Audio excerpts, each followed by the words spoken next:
tidak akan haus selama-lamanya.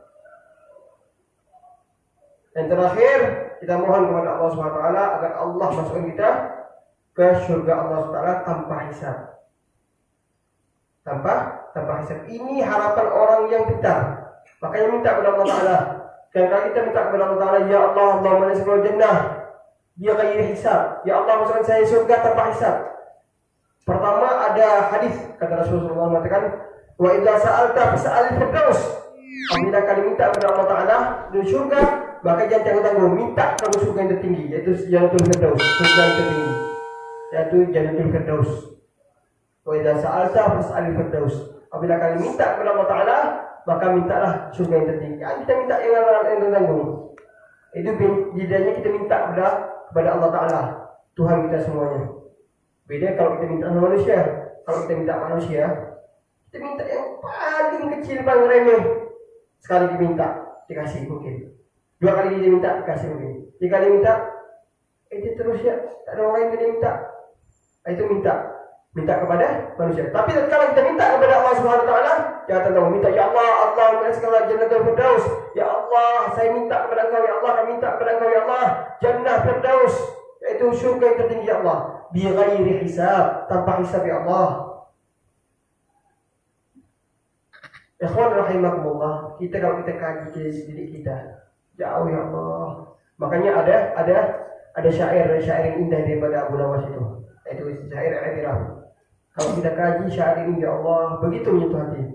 Ilahi lastu lil firdausi ahlan wala aqwa 'ala an-nar jahim. Ya Allah, aku ini bukan orang yang layak untuk masuk surga Firdaus ya Allah. Tapi ya Allah, aku ini tak juga kuat untuk menanggung masuk ke dalam surga Engkau ya Allah. Ilahi lastu lil firdausi ahlan wala aqwa 'ala an-nar jahim. Fahabli taubatan waghfir dhunubi. Ya Allah, beri saya taubat ya Allah. Waghfir dhunubi, ampunkan dosa saya ya Allah. Jadi permintaan yang indah, yang nikmat betul. Bagaimana i'tiraf, pengakuan seorang hamba Allah Ta'ala kepada Sang Khalik penciptanya. Kita mau minta surga, kita tidak layak. Dengan amal kita yang kurang, amal kita yang jauh kurang daripada segalanya. Tidak layak kita untuk ke surga Allah SWT. Tapi Allah, saya ini juga ya Allah tak sanggup untuk merasakan neraka Engkau ya Allah yang begitu pahit ya Allah. Jadi berikan saya taubat ya Allah sebelum saya meninggal. Berikan kami ya Allah daripada ampun Engkau ya Allah, maafkan Engkau ya Allah. Itulah kenikmatan yang tiada duanya. Kalau kita sudah mengaku salah kita nih, ikhwan rahimakumullah, sama Allah Ta'ala, kalau kita minta, ngaku saja ya Allah saya salah. Iya saya salah. Jangan kita merasa saya benar. Itu sifat watak manusia. Sifat watak manusia seperti itu. Sudah salah mau benar. Ngaku saja Allah, ini saya salah ya Allah. Ini kalian saya ya Allah. Itu lebih enak. Kalau di manusia saja, kalau kita lihat penghakiman manusia, hakim saya ngaku salah. Ya mungkin kalau seandainya kita dihukum 10 tahun, mungkin ada kurang di 8 tahun. Tapi kalau seandainya kita ini salah, mengaku benar, jangan Allah. Manusia saja gemas dengan kita, geram dengan kita. Apalagi Allah Ta'ala. Nah, itu sifat watak manusia seperti itu. Udah salah, tidak mengaku salah, mengaku benar. Yang Allah ciptakan dan Allah ceritakan surat Taha di ayat 21, yang mana Allah Ta'ala katakan dalam Al-Quran Karim, "Man a'rada 'an dzikri fa innahu ma'isyatan danka wa nahsyuruhu yawmal qiyamati a'ma." Qala rabbi lima hasyartani a'ma wa qad kuntu basira. Qala kadzalika atkal ayatuna fasintaha wa kadzalika al-yawma tunsa. Allah Ta'ala Al-Quran, "Man a'rada 'an dzikri fa inna lahu ma'isyatan danka." Ya, barang siapa yang berpaling dari ingatku, maka aku akan jadikan kehidupannya sempit. Wa nahsyuruhu yawmal qiyamati a'ma. Dan aku kumpulkan dia kata Allah Ta'ala dalam keadaan buta. Jadi yang kiamat Allah kumpulkan dia dalam buta. Orang yang paling daripada Allah Ta'ala, berpaling dari peringatan Allah Ta'ala, udah dalam peringatan, dalam Allah kirim orang yang mengingatkan, cukup, jadi jangan sampai melampaui batas. Tapi masih melampaui batas. Artinya apa? Kehidupannya dunia sempit. Belakang ini susah, itu susah, mau cari di sana susah, sempit kehidupan dunia. Wa nahsyuruhu yawmal qiyamati a'ma. Dan kami kumpulkan dia di yaumul qiyamah dalam keadaan buta. Allah jadikan dia buta di yaumul qiyamah. Apa yang terjadi dengan hamba Allah tadi? Qala rabbi lima hasyartani a'ma wa qad kuntu basira. Tidak terima, merasa benar. Ya Allah, kenapa kau jadi aku buta? Sementara dunia aku dan sekarang masih terkadang melihat, ya Allah. Qala lima hasyartani a'ma wa qad kuntu basira. Qala kadzalika atatka ayatuna fasantaha wa kadzalika al-yawma tunsa. Sebagaimana dulu datang peringatanku, datang kau lupakan ayatku, kata Allah Ta'ala. Wa kadzalika al-yawma tunsa. Hari ini juga kau dilupakan, kata Allah Ta'ala. Dia dianggap oleh Allah Ta'ala. Dan kemudian a'yadu billahi min dzalik. Maka sifat watak manusia itu seperti itu, ikhwan rahimahullah. Dia sudah salah, mau aku benar. Nah, itu nafsu. Jangankan dia salah. Kata orang kalau orang bahasa kita, jangankan kalah, 1000 tak mau. Nah, itu sifat manusia. Nafsu ini dia tidak mau kalah. Nafsu ini dia tidak mau merasa di bawah.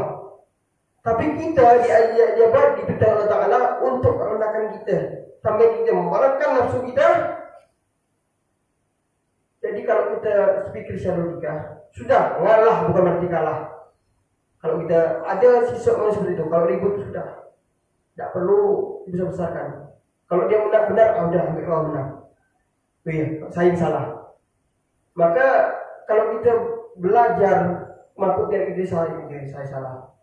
Belajar kita banyak yang diri Allah. Belajar kita banyak menyalahkan diri kita. Dia yang saya yang salah. Yang benarnya Allah Subhanahu wa Ta'ala. Jadi kita tidak akan pernah ada yang ya Allah kenapa begini, kenapa begitu, kenapa begini, kenapa begitu. Jadi memang kita salah. Kalau memang seandainya kita ini tidak dihormati orang lain, mungkin ada dosa kita yang pernah kita sampaikan juga pada pertemuan lalu. Kalau seandainya kita dihormati orang lain, alhamdulillah, mungkin akhlak itu yang orang itu yang lebih baik pada kita. Kalau seandainya kita tidak dihormati orang lain, mungkin ada efek daripada dosa kita yang dahulu. Kita mudah mencaci orang lain, mudah berdamai orang lain, kita mudah menyakiti orang lain. Pada efek yang dahulu, Allah tak ambil sekarang. Sampai orang tidak menghargai kita. Sampai seharusnya kita ini banyak sadar. Ya Allah, mungkin ini dosa, efek dosa saya dulu ya. Astagfirullahaladzim. Minta kepada Allah Ta'ala. Jadi kalau kita sadar, makanya sering saya sampaikan, kita ini harus menjadi hamba Allah yang pandai merasa, jangan merasa pandai.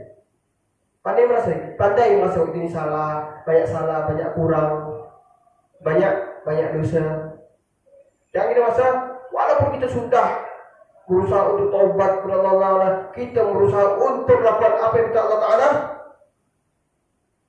tapi semua itu belum ada jaminan semuanya apa yang kita lakukan itu diterima oleh Allah Subhanahu Wa Ta'ala. Hanya husnuzan baik kepada Allah Ta'ala yang kita harapkan.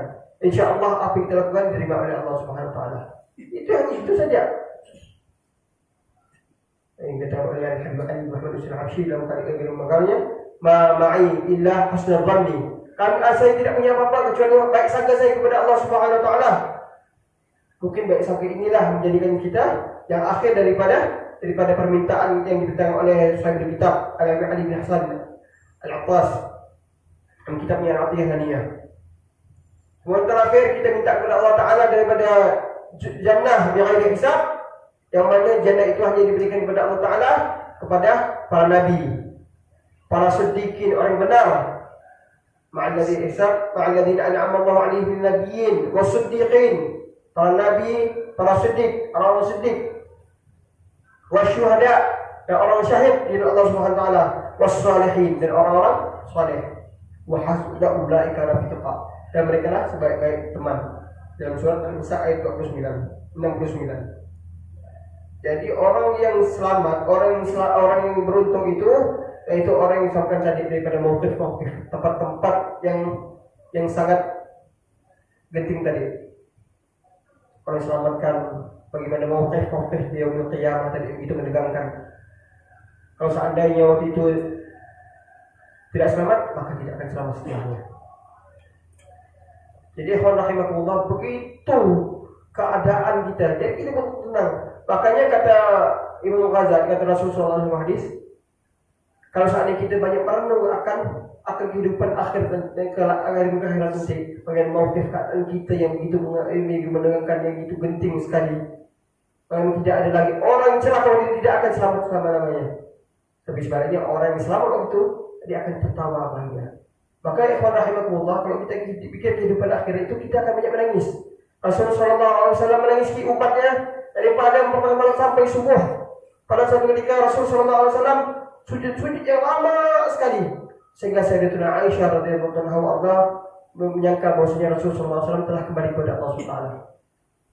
Ya Rasulullah, begitu lama engkau sujud, kata Sayyidatuna Aisyah, istri beliau tercinta, sehingga kami mengira bahwa engkau telah kembali kepada Allah Subhanahu wa taala. Sujud tak bangun lama bagi Rasulullah SAW. Wahai Aisyah, kalau aku mohonkan selamatan untuk umatku, kata Rasulullah SAW, aku takut. Maka tujuan utama bagi Rasulullah SAW tidak ada urusan, yaitu mengevaluasi umatnya yang awalnya jadi orang yang celaka menjadi orang yang beruntung. Jadi ikhwanah kita syukur, alhamdulillah kita punya pemimpin, punya nabi yang paling sayang sama kita, melebihi sayang orang tua kita kepada kita sendiri. Anak si Rasulullah SAW, mohon ya Allah selamatkan umatku ya Allah, selamatkan umatku ya Allah, umatku ya Allah, umatku. Tidak ada ikhwan rahimakumullah, tidak ada orang yang paling sayang kepada kita melebihi sayangnya baginda Rasulullah SAW kepada kita. Tidak ada. Di dunia mungkin bisa sama-sama, mungkin kalau itu susah bisa dibantu. Begitu meninggal masuk kubur, sampai di kubur saja dia dia mengantar kita. Tak mungkin dia akan duduk bersama kita selama-lamanya di dalam kubur nunggu kita. Istri akan tinggal, teman akan tinggal sampai di atas kubur saja. Bahkan ada teman-teman kita yang akrab sama kita, terkala kita meninggal, dari jauh 5 meter melihat, meninggal. Baca tahlil pun tak ikut tahlil, dia ngomong sama orang lain. Bukan buat doangan. Sampai kita meninggal kembali kepada Allah Taala di kubur. Teman akrab kita yang sama-sama tidur, sama-sama makan, sama-sama kalau susahnya dia yang bantu kita, sampai di kubur saja. Sampai di kuburan saja. Paling kalau seandainya dia mau berletih-letih sayang, kesian sama kita, paling buka baju, bantu nurkan jenazah kita sampai ke lubang kubur kita. Tidak ada yang rahimahullah. Maka kita jalin hubungan baik dengan Rasulullah SAW. Maka kalau orang yang dekat dengan Rasulullah SAW, kita bisa membantu orang-orang yang kita sayangi, orang yang kita senangi untuk bersama Rasulullah SAW. Perkuat hubungan kita dengan Nabi Muhammad SAW. Jadi orang yang berikan Allah Ta'ala nikmat daripada Nabi dan Nabi, pada sedikit orang yang benar dengan Allah Ta'ala, itu para awliya Allah Subhanahu Wa Ta'ala. Wasyuhada, orang syahid, wassalihin, dan orang-orang saleh. Kita mungkin tak ada lagi naik dengan Allah Ta'ala sebagai hamba takwa, apalagi kita menjadi orang saleh. Kalau kita jadi orang saleh, naik tingkat jadi orang yang syahid, orang yang membela agama Allah Ta'ala zahiran wa batinan.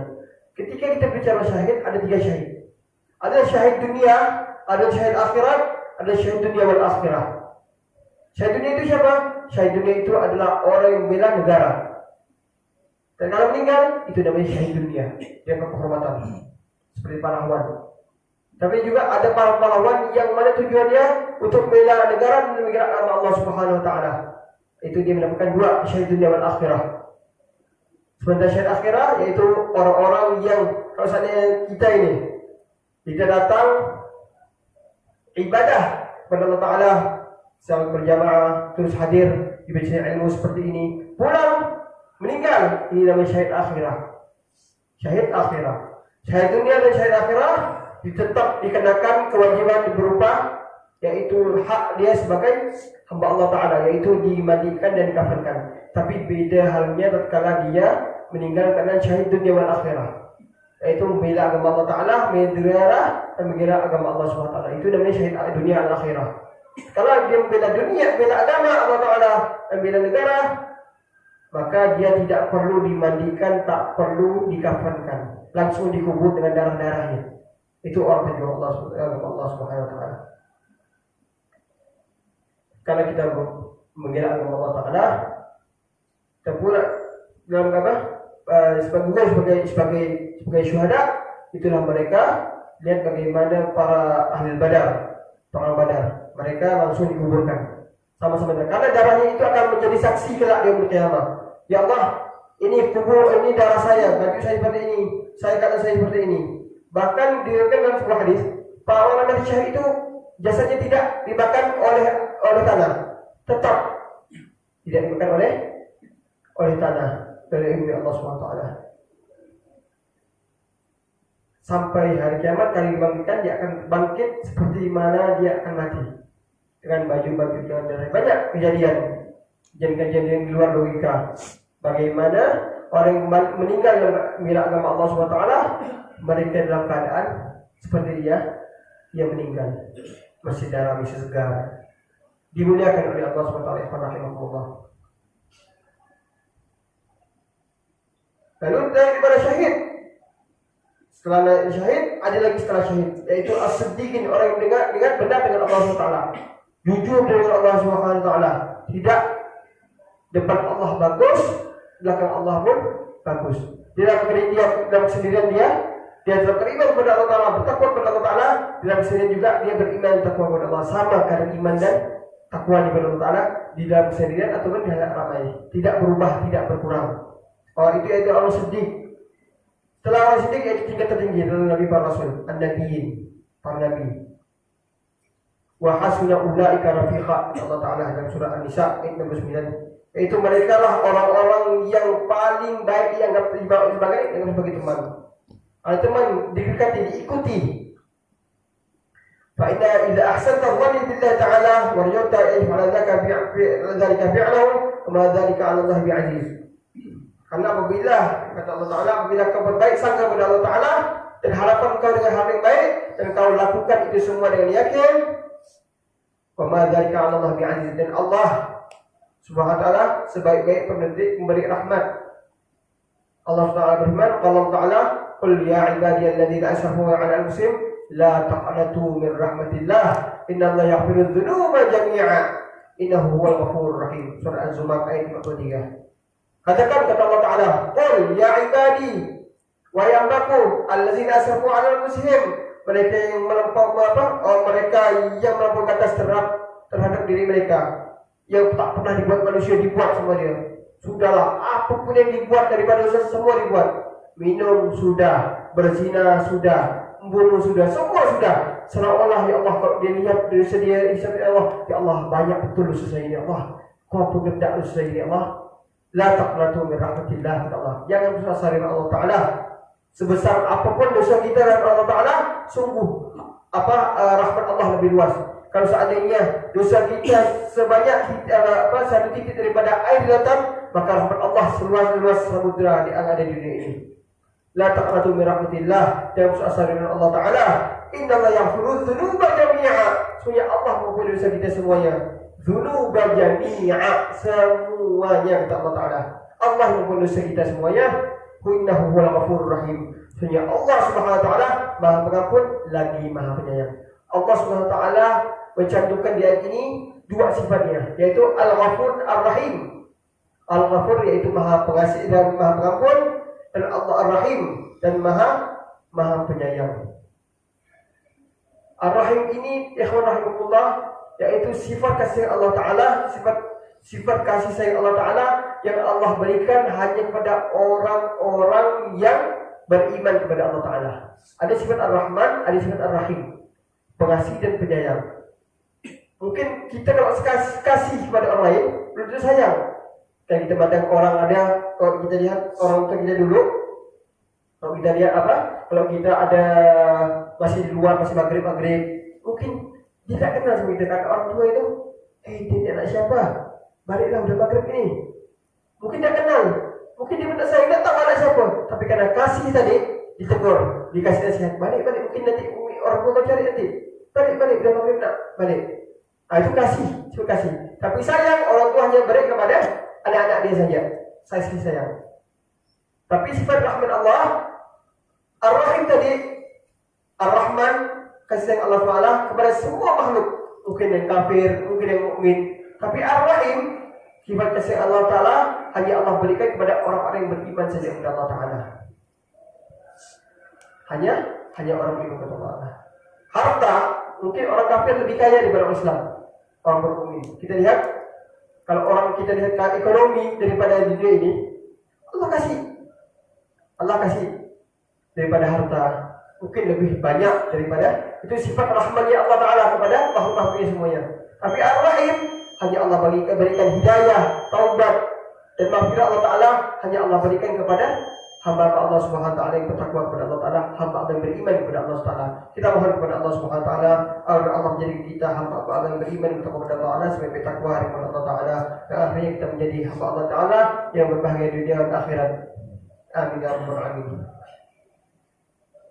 Ya Rabbana tarafna bi annana tarafna wa annana ashrafna ala lama ashrafna fatub alaina tauba maghfir kulli hauba wastur lana al-awrati wa amin rawati waghfir liwalidina rabbi wa mauludina wal ahli wal ikhwani wa sairil khillani wa kulli mahabba aw dighati aw suhba wal muslimina ajma'in ya rabbi isma'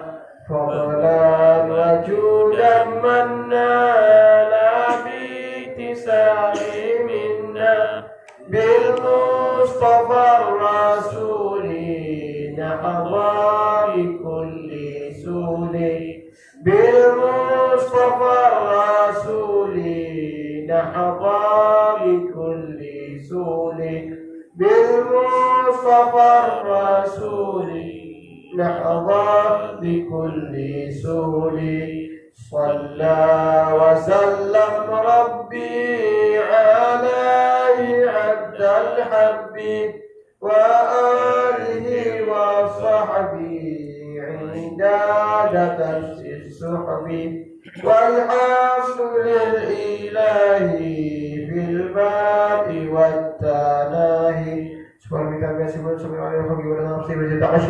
اللهم بداية كلمة سبحانك الله وبحمدك سبحانك اللهم وبحمدك أشهد أن لا إله إلا أنت أستغفرك وأتوب إليك. السلام عليكم ورحمة الله وبركاته.